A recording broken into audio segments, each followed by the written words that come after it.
What's happening, everyone? This is the Killer Beekeeper here. I have another issue, like always. One of our swarms from our killer beehives moved into some of my boxes up there, and so we are going to take care of this issue. I decided that the best way to take care of it is to split the three boxes that the swarm is in, that has been in for the last 2 weeks or so. We're going to split it into three separate boxes, put lids underneath so the queen can't escape, and then go through all the bees and find the queen. Because we know that without the queen, those bees are useless and they won't ever go to the box that we want them to go to. So we're going to take those lids, set them up, and I believe that this will be the best way that we can find the queen and get this job done. I have set up a box in front, as you can see right here, right in the front, that's where I want the bees to go. But first, I need to find that key part known as the queen. So I'm going to go through all these boxes. I hope you guys enjoy this work, and I hope you enjoy my misery. Enjoy the video.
You see the queen?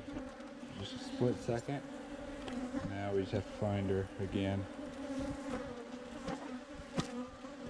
Try not to blink. Don't move.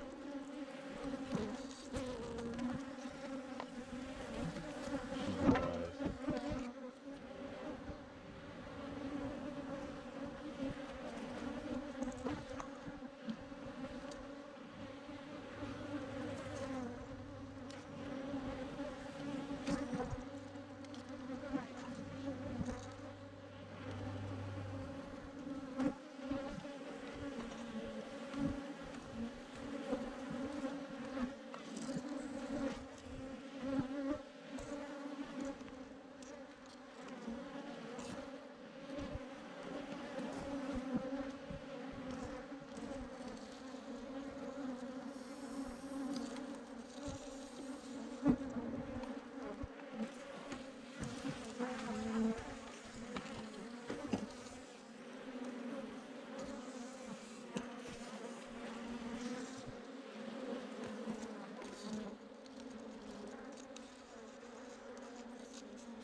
those of you that are new to the channel, I'll explain real quick what happened and a real quick learning moment.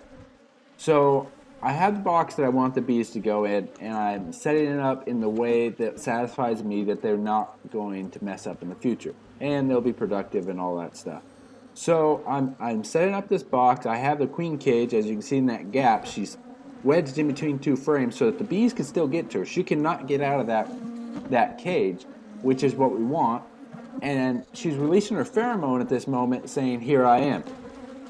Quick fact is that the queen really can't tend to her own needs. That's why she has to have bees with her all the time. That's why when you buy a queen, she comes with a couple freebies, as we like to say. Comes with a couple extra bees to feed her, to tend to her, to groom her. And that is something that's just crazy, is that the queen needs the worker bees just as much as the worker bees need the queen.